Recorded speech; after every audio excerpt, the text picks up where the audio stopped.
Yeah, welcome everyone. And it's my great pleasure to introduce our colleague and friend, Federico Subervi. Federico Subervi is an alum of UW.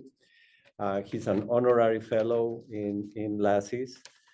He's also the co-editor-in-chief of Oxford Encyclopedia of Communication, Race, and Ethnicity. Lives in Austin, Texas. And he's not the first time that he's been here. He's been here several times, but we're very happy that he's here today to tell us about his most recent book, All right. the Comunicación Política en Puerto Rico. Sí. Thank you, Federico, Thank you, for coming Alberto. here. Welcome. Thank you. I'm going to go straightforward in English because I'm here in Madison. A couple of weeks from now, I just got an invitation this morning to give a talk at La Universidad de La Paz in Buenos Aires. I'm going to be there for vacation with my wife and other friends, but somehow a friend told them that I was going to be there and said, okay, come on over here and give us a lecture. I said, okay. My wife's not too happy about that, but I said, I'm going to take the day from Buenos Aires to give a talk, which is what I like to do because, as Alberto said, I'm a graduate from this university many years ago, decades ago. And I've been doing research and teaching for years about Latinos in media, but after I retired, I focused on Puerto Rico, which is the reason why I came to Wisconsin to study and do research about the media in Puerto Rico. It just didn't happen to develop at the time for a number of reasons, no need to go into that. But I continued doing my research about Latinos in media, and then eventually, as I said, upon retirement and salary, not in my work, because my mind continues active, I said I'm going to dedicate full time to doing research about Puerto Rico, and I did so in my previous visit. I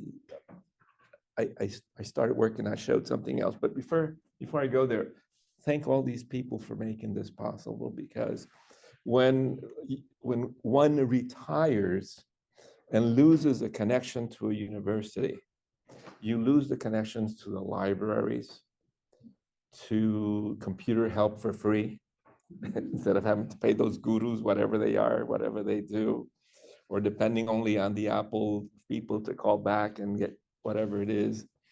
And you lose other connections that are so indispensable for someone who wants to continue doing research. And all of these folks have made it possible for me to continue. I want to always give a special thanks to the Writing Center, because the help that I got at the Writing Center got me to write as it needed to be done for academic work in the United States. And they were fantastic. They took my Puerto Rico, Latin American style of writing and turned it into the US academic style for writing, which then has been a standard for my work and then what I taught my students for many years. So those words of appreciation. And in my previous presentation, I talked about this book because it had been finished just after I came back from my visiting professorship at the University of Leeds. And that was after I had retired. I got almost a year-long fellowship in which I didn't have to teach. I was just research and write. Oh, and by the way, come give a talk at Cambridge, and come give a talk at Oxford, and how about at Sterling, and how about whatever else? No, not bad, good. So I enjoyed that. And then the pandemic came along. So that was the year that book was updated and translated to Spanish. And then it started circulating in Puerto Rico right after the pandemic, and it came about. Practically all those books were possible because I had the support of library. I had a library I could count on to go and find things that interlibrary loan would send me. That was Wisconsin. And for you to know that the second book, when it ran out, the publisher, Ediciones Filo, said, that's an academic book. I'm not going to do another reprint or whatever it is. So I said, okay, send me the PDFs, and it is for free at your asking. Just it's at academia, it's at LinkedIn, or write to me and I will send you the book. It's a PDF, 300 and something pages. And it's the same book in that was in the print, but it has a dedication of an artist that has a great piece that I wanted to include in the printed version, but it was in color and I couldn't do it. But there it is. Again, thanks to the work and the library and the folks that provided that support for this work here. But I said retired, but not in salary only. I continued working on something that I had started years ago, and it was this book that I talked about as it was developing last time I was here. Now it is in print. There's still about 80 copies left, and you'd have to buy them in Puerto Rico, one of the libraries in Puerto Rico, or I don't know if there's any, I don't sell through Amazon. Sorry, I don't buy through Amazon. I have a hard time with my wife who always, oh, I need it tomorrow. Okay, don't tell me. But after those 80 copies are finished, maybe 2 years from now, if they sell in Puerto Rico, then it's going to go through the same route of making it available for free. Because the co-author, the co-editor, Angel Israel Rivera, we've recovered our expenses. This we did it on our own. This is a self-published book. We had reviewers and gave us the feedback, but it's a self-published book in terms of cost of printing and whatnot. And I was lucky enough that Angel Israel Rivera was the reviewer of the Spanish text of the previous book of this one. He was a professor and a book editor, so he helped with the Spanish correcting it, whatnot. And when I asked him to help with this one, he said he would not only be co-editor, but he also has some chapters in it. I'll show you the table of content very soon. But we invested and we got the book. And thanks to that book and the previous book, for the first time in my 30 plus years of teaching, I was invited to be a professor at the University of Puerto Rico, my alma mater. I did it last semester because you see, what has happened is that for many years, I did my work in the United States. And if you're not within the circle of the clan, of the tribu, of those folks who control the School of Communication, you're an outsider, no matter if you were born and raised and you're an alum, the first alum, the graduate alum of the program, that doesn't matter. And then, so you don't get invited here, others do, but not me. But the political science department said, you have this book and you had this other one in social sciences? Yes, come on, teach. And I did that last semester. It was great. And last semester I was going to come here and give a talk, but there were airplane delays and problems. So here I am today. Okay, so all of this background just to entertain you a little bit and tell you that the key points about this book are the US manipulation of Puerto Rico is evident in the chapters. They just show, document for the first time the manipulation, the control of the US in Puerto Rico's media system. There much more has to be done, and even some of developing stories. CIA files about Puerto Rico in intervention in Puerto Rico. I'll tell more about that in a moment. And given that a second anthology, you see, I can't retire just yet in terms of my mind. The second anthology is already in.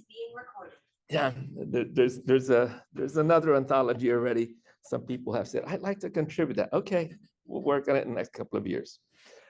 This book, para entender los medios, well, let's go back to the news media in Puerto Rico, and then para entender los medios in its print and now free electronic versions, are the very first books ever about the political economy of Puerto Rico, about the media system, and the first book about Puerto Rico and comunicación política. If you go to any library and you look for comunicación política in Mexico, comunicación política in Chile, Brazil, you name it, much more in the United States, there are dozens of books, maybe hundreds. But for reasons I won't get into, I do mention them in this other book. I do mention why there's such a scarcity of research about media systems and political economy and political communication in Puerto Rico. I do mention that in chapter 6 of this book. So there's that. But anyway, here we have this first book that deals with this. And those key points are are the first time that they're documented. One of the characteristics of this previous book is that it has, I think, if I'm not wrong, if I set the number correctly, I think about 892 references. About almost 20% of the book is references. And this book also has numerous references. And one of the values of this book, and I'll mention that as we go along, other than these key points, here are the parts of the book. This is what the book is about. So the introduction, the foundation, a holistic view. I'm going to talk a little bit about that. And what we did, mostly I did in this chapter, chapter 3, is that in chapter 2, I established a schema for understanding media. I'll go with that. When you look at media systems, most of the work usually takes the internal structures of a country, the politics, the economics, whoever that controls the economic system, the military system, whatever it is, and then looks at how those influence the media system of the country. And then from those, you look at their content, which has to conform with the structures that support them, advertising or any other way. And then given those contents, you have different audiences that pay attention to some of those, and then there's the effects. Sometimes the effects go back and change some structures, sometimes they don't. But for the case of Puerto Rico, I added the first one, it's entidades exonacionales, which applies not just in the case of Puerto Rico, but nowadays in a global media system. It's the external forces that contribute to the internal structure, politics, economics, military, whatever, and then the media system, and then the content, et cetera, et cetera. So that is what I provide in that first chapter, in which I give that holistic view. Well, that was in the second chapter where I give the holistic view. And then what I did for this book is I took all of the writings that I found, chapters, book chapters, articles, whatever it is that I could find about that had something to do with media and politics in Puerto Rico, and divided them using that schema. So there you understand what's been written about Puerto Rico. It's not that so-and-so wrote a book about the history of someone writing about la historia de la radio, but are there connections using this, there we go, with the schema. So that's part of the contribution of providing a better holistic picture of what's been done in the case of Puerto Rico. So that was there in those chapters. And then we have chapters on the history, historical chapters. Wilda Rodriguez about journalism. And here's one of the things that we had stated in the previous book, Para Entender los Medios, is that there is a word you may have heard, maybe not, in Spanish called contubernio. Have you, anybody know that word, contubernio? Okay, it's something that is, it's not illegal, but it's not ethical. Journalists and politicians, how's that? It's not illegal because there isn't a law for them to contribute, to control, to manipulate, but it's certainly not ethical. So Wilda Rodriguez talks about that in her chapter. And then we have censorship during World War II, the movies in the 1950s, how it was a mechanism for the government of Puerto Rico to establish its system of operations and its Operación Manos a la Obra. Then we have empirical studies. These folks did a study of El Verano del 19. Anybody heard of El Verano del 19 in Puerto Rico? How the governor was forced to resign because of the protest and his corruption and whatnot. So they did one of the very first studies that did public opinion survey. There it is, something that had not been done before. And then a discurso político of the governor, Twitter, of the governor who had just been forced to resign. And then Yadira Nieves, who got her PhD at Michigan State, did a study of radio programs in Puerto Rico, most of which, as we point out in the previous book, radio is so much controlled by the establishment and whatnot. So that's a combination of content analysis and survey research. Those were the three pieces on that. Then we go to the trolls. Have you heard of trolls? Well, Sandra Rodriguez Cotto is the co-author of this previous book. I have to go back to here, to this one for a second. Sandra Rodriguez Cotto is the person who knows most about the media operations in Puerto Rico, but she is, let's see, did I get it here? No, we go over here. She is a journalist, and she is the one who's been presenting most of the exposés about what's happening in government for many years. She's a hard-hitting, really advocate journalist. She gets stories out weeks before they're known in the general media, like, for example, the recent development of the, what's the word that's been used of what the number 47 idiot in the White House has been doing? Those dictates, I don't use his name, by the way. The executive orders to create Puerto Rico to make Puerto Rico independent. She wrote about that weeks before it came out, just about less than 2 weeks ago that came out in the press. And she already had written that was in the process. So she is the co-author. But because of her role as such an advocate, the trolls have been against her and after her and harassing her. So she wrote a story. She had a hard time getting that chapter to me, but she finally did, and you got that story down. And then the other critical essay by Jaime Torres Torres is the one that points to how at the municipal level, the mayors who pay the local press get elected and how they do it. So that was the first essay on that one too, although it's secreto a voces, everybody knows that happens, but now he pointed out some of those. And then Angel Israel Rivera points to he has some thoughts about what to do in the future, synthesis, references.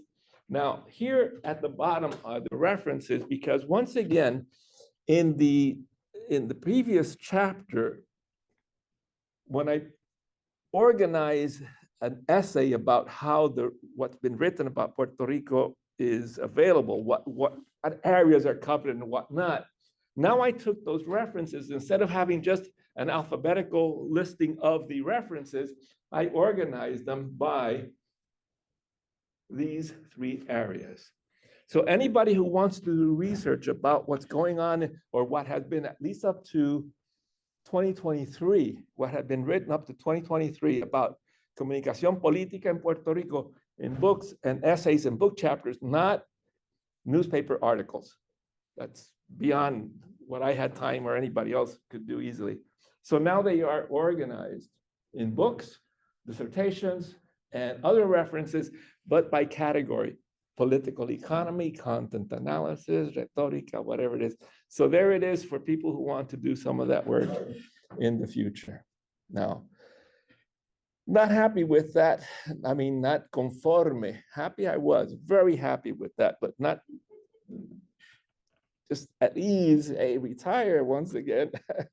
My wife and I went to Puerto Rico in September 2022 to talk about the previous book. And there we were caught by Hurricane, was it Fiona? And I had on my desk before going to Puerto Rico a call for proposals from the Natural Hazards Center and the Centers for Disease Control on studies about underrepresented populations. And in my previous visit here, I talked about the first part of that study, which was how the messages were transmitted in different media in Puerto Rico, a little bit of interviews. And we came up with the conclusions of that and recommendations, whatnot. But then no sooner had we finished that, we learned that there was follow-up funds to do another research. And we decided, well, el cobre, ¿cómo se bate el cobre? The nitty-gritty of, remember that restaurant? Is it still here, the Nitty Gritty? I don't know. Yeah, all right. Okay, that comes from there for me. The nitty gritty of emergency communication is at the municipal level. So we said, we're going to do our follow-up study, studying the municipal level. Now, for that previous study, and for this one, it is this affiliation with the University of Wisconsin that got me the IRB approvals within a month. Wow. Alberto, thank you so much for being signing off on that, because without that affiliation, we were not going to get it. My co-authors, Sandra, who was at the University of Puerto Rico, retired, and Mirelsa, she was at the University of Puerto Rico in Sagrado Corazon and no longer there. They were not going to get it over there, and Gary is too busy at George Mason to get the approval for the IRB. So it was me from Wisconsin, Alberto, please, and the IRB folks. They are so great. That's another great round of appreciation, because we got the approval for both grants, and we did it. And then we went up and we studied 6 inland municipalities and 6 coastal municipalities, and we assessed how is it that they tell their folks about emergency communication situations. Well, I'm going to be very brief, because this report, by the way, I'm going to have at the end, those are the links to the studies. So if I'm going quickly on these key points, it's just to accelerate the talk and have a chance for conversation. But we were looking at how, when we selected these municipalities, we went to indicators of the most chronically ill, handicapped, homeless people, whatever, in the indexes of demographics in Puerto Rico. So we selected these based on the highest level of these to see how the emergency communication levels, emergency communication process was taking place in Puerto Rico. So we asked these questions. What are the policies and practice used by these emergency management officials?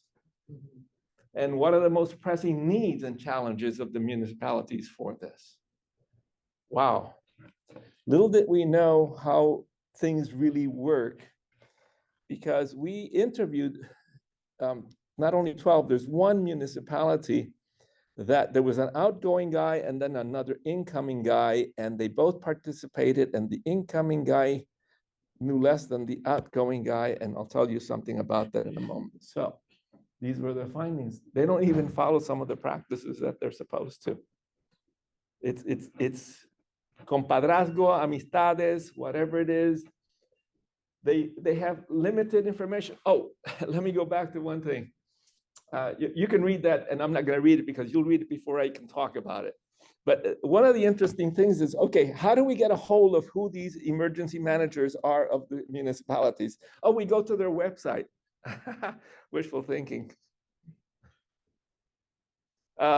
We call the phones. Oh, wishful thinking. It was a process. It was a painstaking process. We finally got them. But the websites were on Facebook. There was an official, some of them, yeah, on Facebook. And who has the contraseña? Who has the password? Oh, that was the previous guy. He hasn't passed it, so we don't have it updated. So how do we get that? We called the city hall. Oh, city hall. Oh, that's so-and-so. How do we get a hold of him to find out? Oh, I don't know. We don't have his recent number. It was a process to get the information of these emergency managers.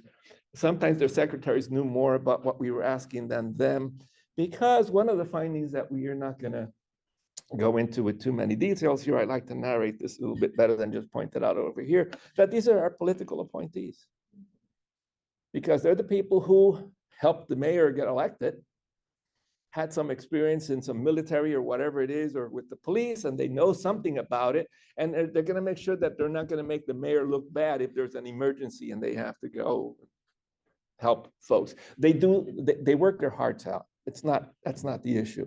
But there is no infrastructure that is standard and fixed to make things happen as they should be for the benefit of these populations.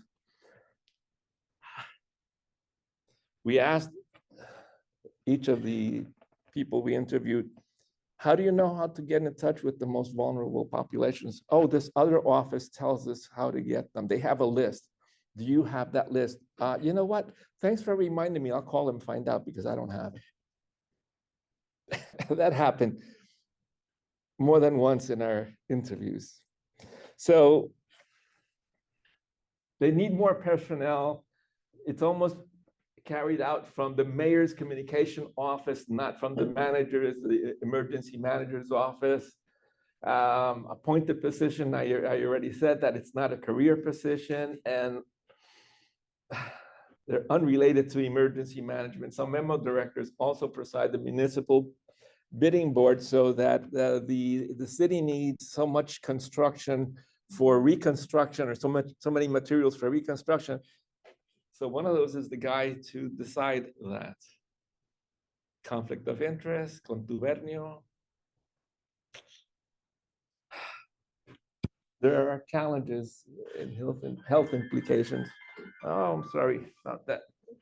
I forgot to silence my phone.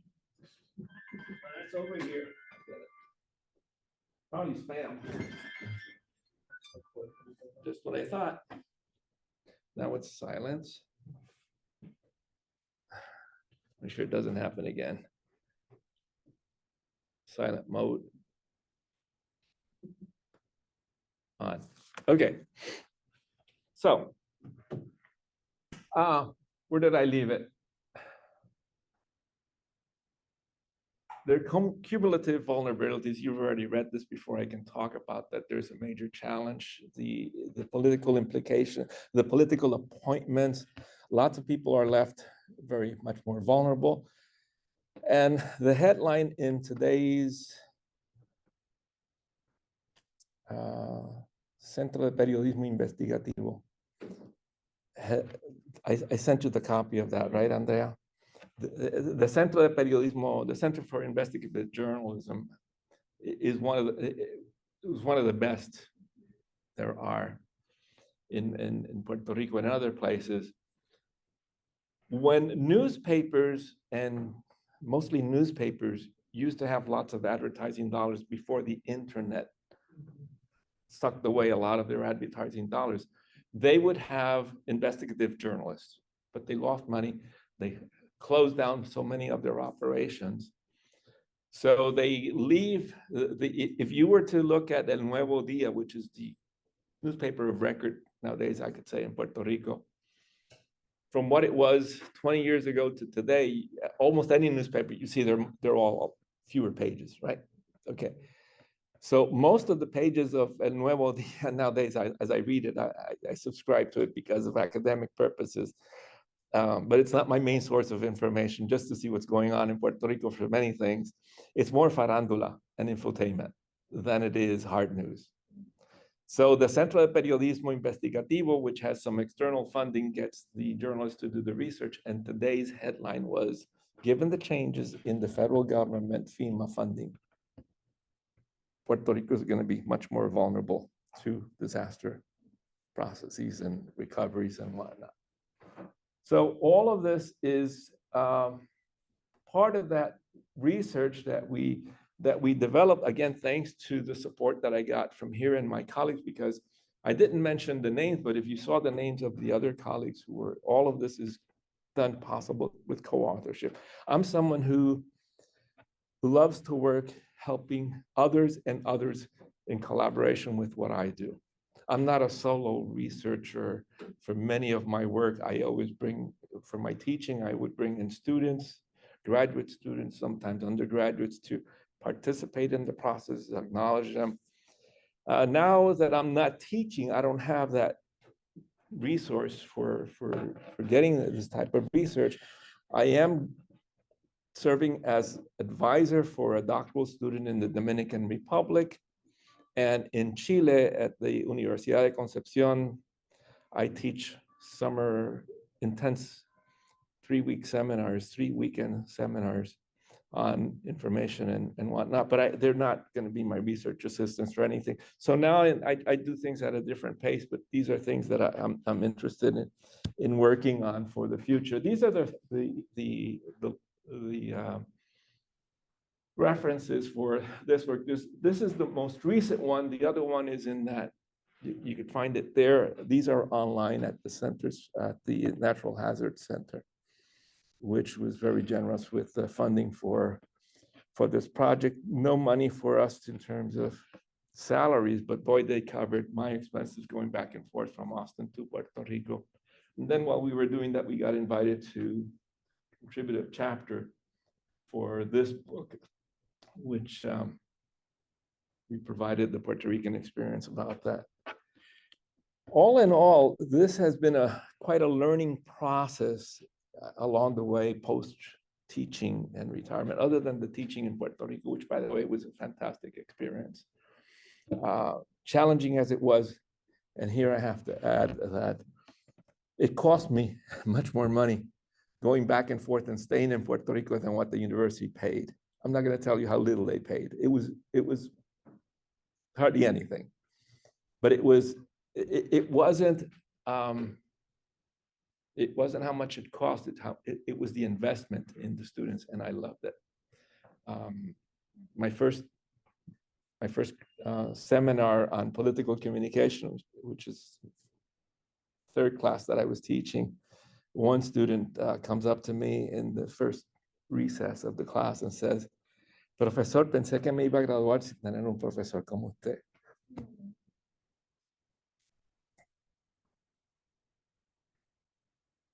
And that had been in the first hour and a half of the class. The other hour and a half was great, even better for me and how I felt. And it was worth it. And now I have a couple of students who I'm guiding their undergraduate thesis. So keeps me busy. Now, if there's one thing that I'm able to do now that I'm retired is do all of whatever I do, the next anthology. I have to talk to you a little bit about the CIA files that I mentioned earlier. Is that it allows me the time to do it more flexibly. I'm not teaching, going back and forth, no faculty meetings or administrative committees. But I'm engaged in this. And then I found out that this fellow, there's a fellow, Eric Melendez, I think is his last name, did a thesis for his doctoral studies at the Centro de Estudios Avanzados de Puerto Rico y el Caribe, documenting how during certain years, the Puerto Rican police and also with the CIA had files on anybody who was pro-independence. I find mine was very short. Because I left Puerto Rico in '75 to come here, otherwise who knows. But he has all of those files, and I asked him to look into how those files reflect the manipulation of the media. And what he already shared with me is how they spied and had tabs on all of the journalists that they didn't like. That hasn't been written as such. So that's part of one of the forthcoming chapters in the second anthology.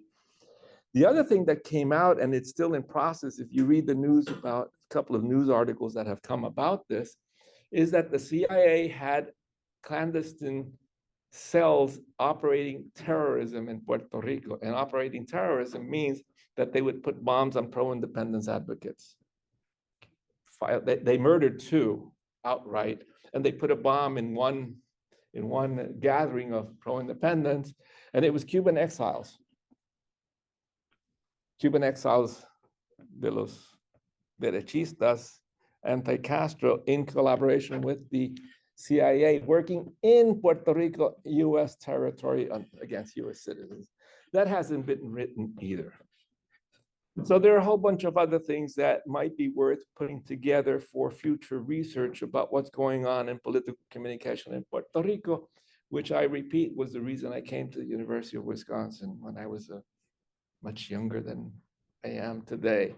But the spirit to do this research is still there. So if you know of anybody who's interested in doing this type of research, wants to do anything about emergency communication, whatever crisis communication, and they need someone to kind of serve as a bouncing board or maybe collaborate in reading, whatever it is, please let me know, because I'll be here for helping whoever it is, subervi@wisc.edu. Now, before closing, and I said it was going to be brief, my leisure time has allowed me to read a book that I must recommend, that if I were teaching today any introductory course about media, political communication, media systems, I would have my students, I say, you have to read this before the semester starts. Well, I know I can't do that, but as the semester goes along, you must read this, and it's called Nexus. If you've not heard about it, you're hearing about it for the first time. And what was the subtitle of the book? Oh, I got it. You have it? Yeah. The full title of the author. A brief history of, just took me to Yeah. Information networks from the Stone Age to AI. Yeah. And the author is, Yuval Noah Harari. I recommend that book enormously because this was not part of my official presentation on media and politics in Puerto Rico.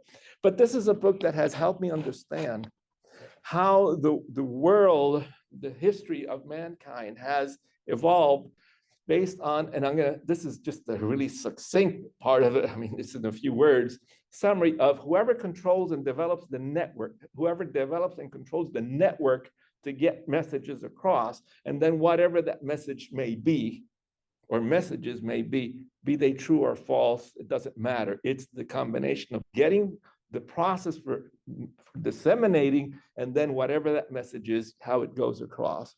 And until the age of artificial intelligence, that where those networks and processes had human intervention. But now with artificial intelligence, the algorithms carry their own, and it's very challenging to interfere to stop the process of what those algorithms are doing. Just a couple of examples that just stuck with me from reading the book.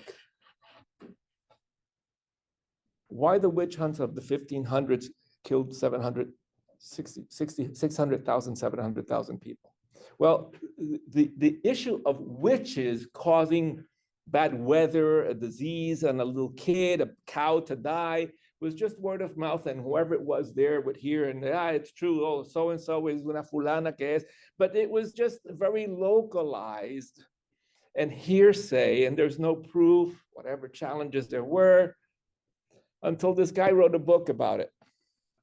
And if you know the history, with that book being printed and disseminated left and right all over, now those people who start reading the book say, oh, it must be true. Even the priest at the time said they didn't acknowledge it, but now the people who are reading the book say it's true. So the priests say, because the people are saying that the book is true, then they're believing it's true. Let's go get the witches. Okay, 700,000 died, plus whatever. Women and children, men, women, and children. Network, false message. Jump a few centuries after. Reread this in the book, something that you may already know. What happened in Myanmar against the Rohingya? Facebook established an algorithm to maximize likes. That's the rule. Maximize engagement. Algorithm produce content that maximizes engagement. Hate. Algorithm kept repeating that, disseminating that. Who are the victims? The Rohingya. Thousands upon thousands killed. And Facebook says, that's people's decision to do that. It's not our fault. It was the algorithm that they produced and are still producing today.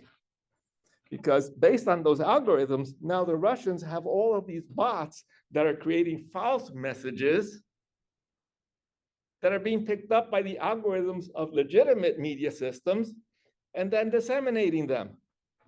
So the difference from the Stone Age to up to the algorithms of nowadays is that there was human intervention that at some point could stop. Even the witch hunt stopped, and all of the propaganda from the Nazis stopped, and all of these others. And even today, there's something that we have grassroots people intervening.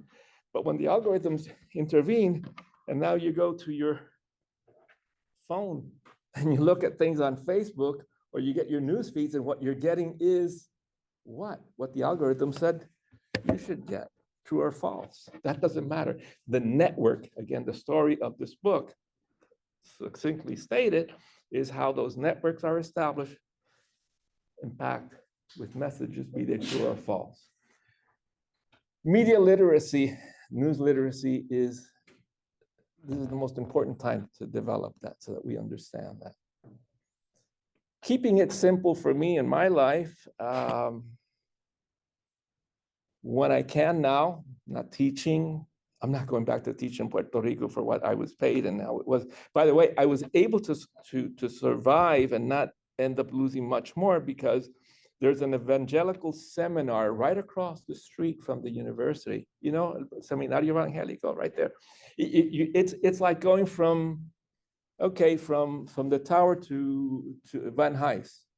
So that's how close I was living to where I was teaching for $25 a night. Wow. And only the nights that I was there. So when I was traveling out of Puerto Rico, I didn't have to pay. There was the apartment, free parking, furnished. Yay! Anybody could do research on those.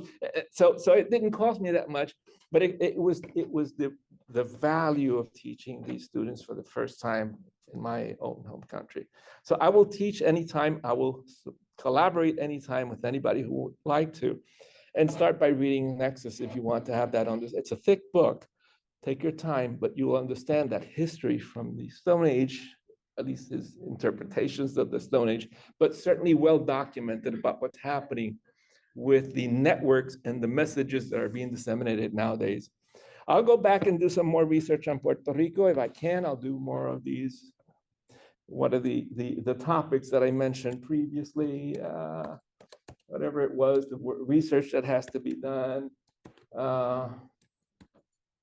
Yeah, I'll use the schema to see how any of these things are developed, because there's not that much done about it, and focus on the political messages. There's a whole debate about the status. And what I remember saying when I got to Wisconsin, and someone said, oh, you're from Puerto Rico, so what's about Puerto Rico's political status? What's the future? And I said, I'd love it to be independent under certain conditions that should be acceptable for the majority of the public, but 20 years from now, it'll be the same status quo. Now, that was when I was here in 1975. I'll repeat it today. I don't think there'll be a status change in my lifetime. Hopefully in yours, most of you are a lot younger than a couple of us here. But it'll be a challenge. But documenting what's happening in the messages, in the networks that are developed.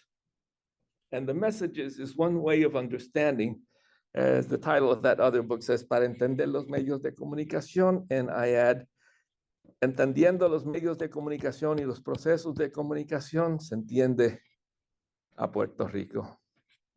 Thank you very much. I have 2 copies of the book. That's all I have that I brought. I don't have any others. I don't know if the library purchased one. If not, I'll leave it for the library. If it hasn't purchased one, I'll leave it. But We have plenty of time for questions. I'm here for you. So the floor is open. If you're here on Zoom, feel free to pick questions or raise your hand, and Jacob and I will open the microphone. Thank you for being here. Yes. I do have a question that's kind of bubbling up, mainly focused on, I guess, the intersection of the different areas that you covered today. So more like the hurricane preparedness, risk communication, political communication, and kind of like the media landscape in Puerto Rico. I'm thinking of like how science and like how topics are sometimes used as a narrative during the political campaigns in Puerto Rico. There's like this idea of like progress, like we'll bring jobs, we'll, you know, create jobs, but at the same time we have like Jennifer Gonzalez, which is like the pro-statehood current governor, kind of falling more to the right, so like not to let Proyecto Liquida take the votes, and how that science narrative kind of slightly anti-vaccine, slightly anti-climate change, was like permeating the narrative of the pro-statehood party, and considering how they kind of control the media, control the algorithms, how can we even counter that? I'm kind of thinking, just because my research interests are more like science communication, health communication, for like science skeptic Latinas and like religious groups in Puerto Rico, how can we counter the ecosystem we live in right now? Is it by being more online, or is it by like reinforcing like third spaces, offline spaces, and mobilizing people that way? All of the above. Okay. All of the above. Here's a story that I had that conversation. I think it was, did I tell you the story about my daughter when I was teaching at Santa Barbara? It was some other conversation not too long ago. When I started teaching straight from here to Santa Barbara, not bad. I started teaching a course titled Television and Children. And as I'm reading the book, Television and Socialization of the Minority Child, I come across a chapter that says four factors that contribute to television being a maximal socialization force. And very briefly, I was reading this as I'm watching my daughter play with dolls. The Barbies were well-behaved. The brown dolls that we had bought her, because we are a mixed race family, and her family is very extended of all types, and she mingles with others, where they misbehave. So I couldn't understand why my daughter was doing that. But then I was reading this book that mentions these four conditions: repetition, repetition, repetition, repetition. The more something is repeated, the greater the probability is that it will have an impact.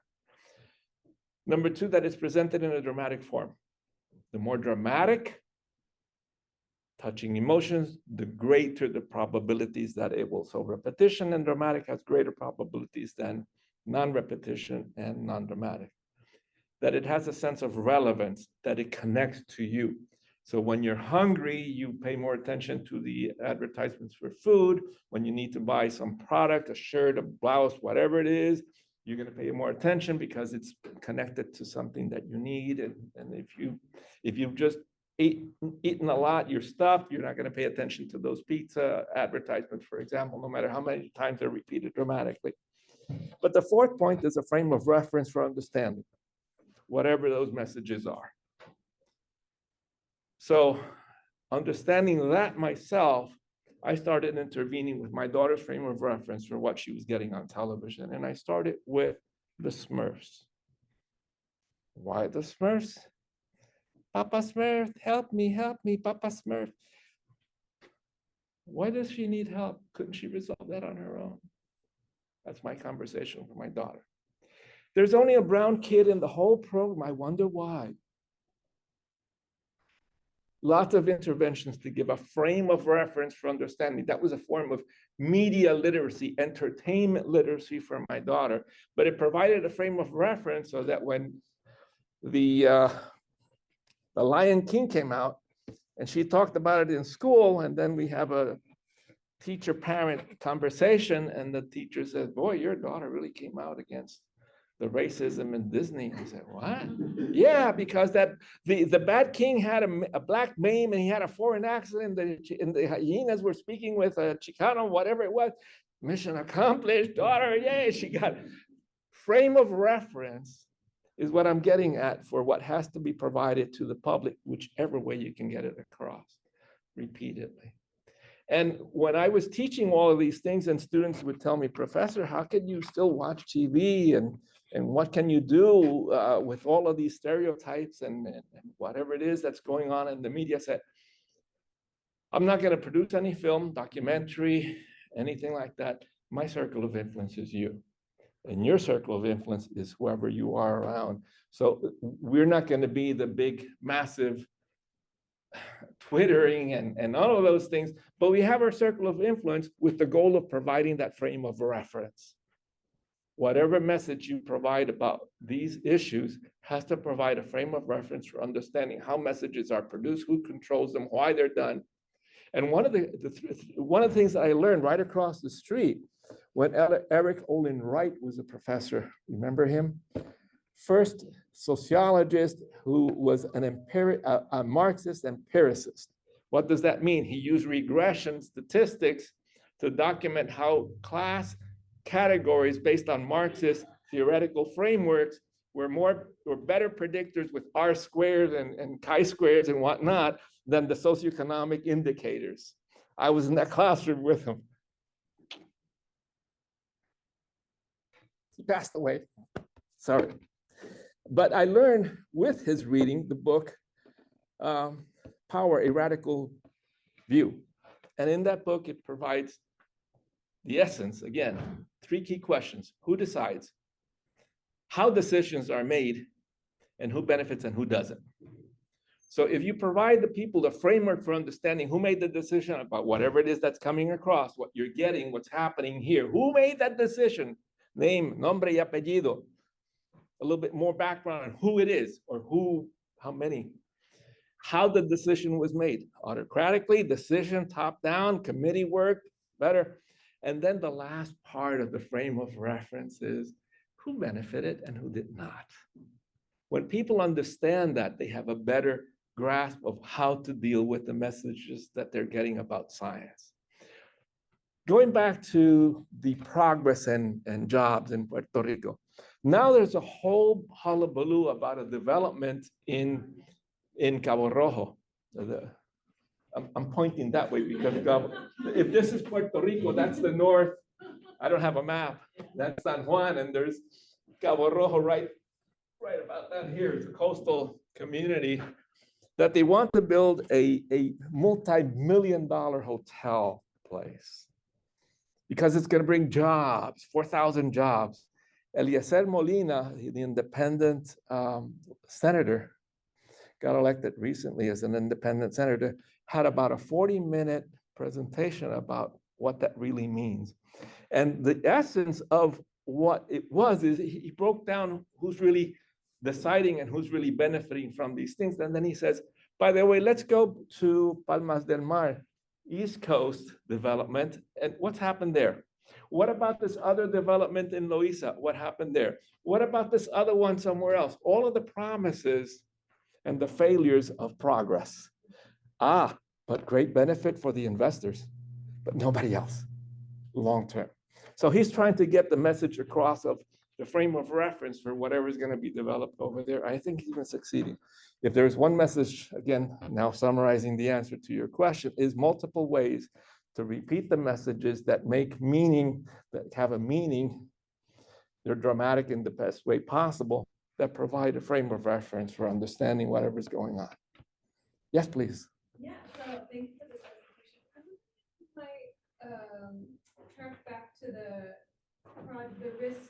I kind of thought of it as like a needs assessment or a survey of the situation.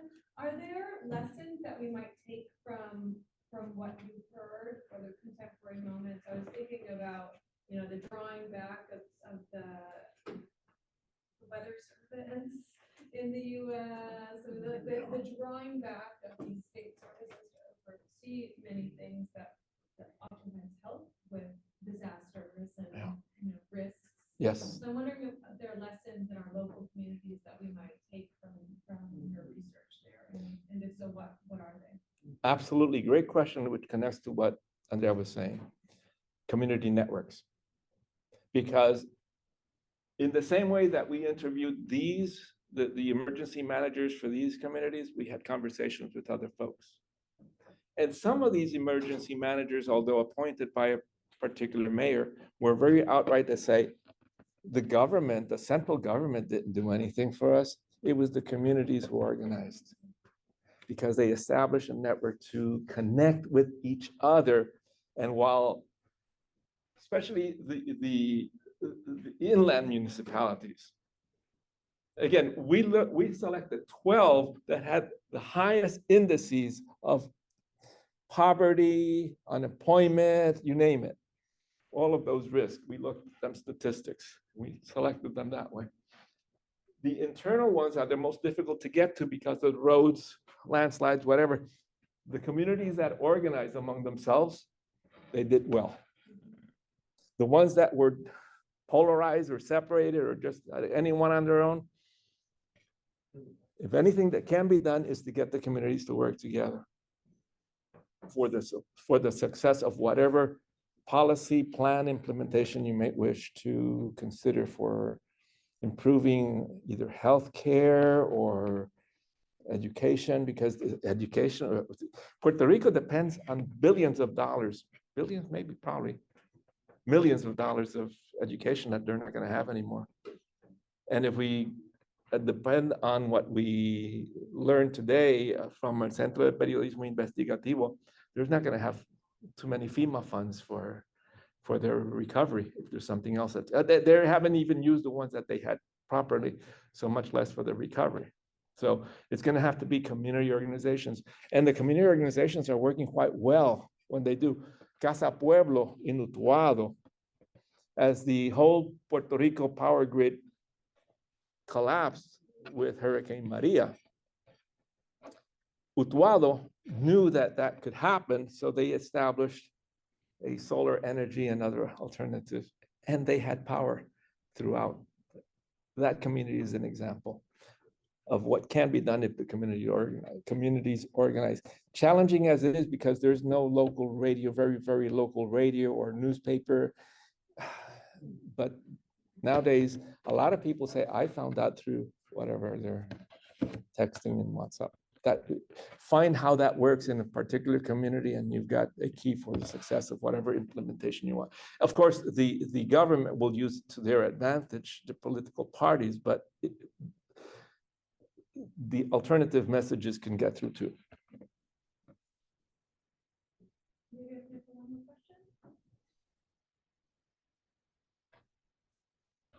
I guess this could be a kind of an expansive question, but could you describe a little bit the media environment around like the independent / statehood movement in terms of like what sort of meta narratives maybe are out there? Maybe specifically on the island. Yeah. Chapters 2 and 3 of these two books provide a political economy of how they've been structured. And on the independent side, for years, there has been repression, direct or indirect, against having outlets for independence. If you email me, I'll send you a link for a YouTube. There's 2 YouTube stories that provide some background on this. The issue is that the pro-independence media outlets and people have been repressed and challenged. And during some years, and this is documented, the FBI would knock on the door of the owners of the radio stations pro-independence and say, you want to keep that license, because the Federal Communication Commission controls licensing in Puerto Rico. You want to keep that license? We'll get rid of that pro-independence program. All right, so there's no pro-independence program on radio, and the owners of the radio stations are there for the business, so they're going to have more of what they can benefit from is advertising and whatnot. But there are outlets. Now, the pro-statehood people have been, because of their money, always been in control of most of the media outlets. There are alternatives. Periódico Claridad, it's a weekly, has been for 60 years. They're celebrating their 60th anniversary this year. Has been there. And there are radio programs, and now with Sandra Rodriguez Coto, her podcast and Blanco y Negro are alternatives. What I don't know are how, and let's see. I know their content. What we don't know is their audiences. So I can list you, or we could do an update, because I haven't updated. We can update the media system and who controls them, but we don't know how those are out there. And in the media systems, we have to add nowadays the social media, because there's a lot more than I can even. I could not, unless I had a group of assistants, document all of the social media that are out there. But I can tell you this.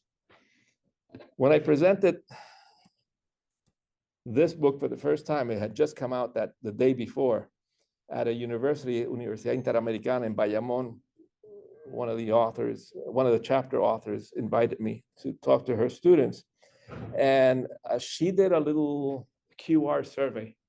What are your sources of information? To her students, 60 students in her classes in the auditorium that day. Molusco, a social media person. It wasn't any of the newspapers. It wasn't any of the radio stations. It wasn't any of the TV stations for that youth. And then she repeated that a couple of other times in other lectures. It's social media. That's why that is an alternative that is providing different frames of reference. Have to study them. But the same way that the pro-independence folks are doing it, the pro-statehood are doing with more force and money.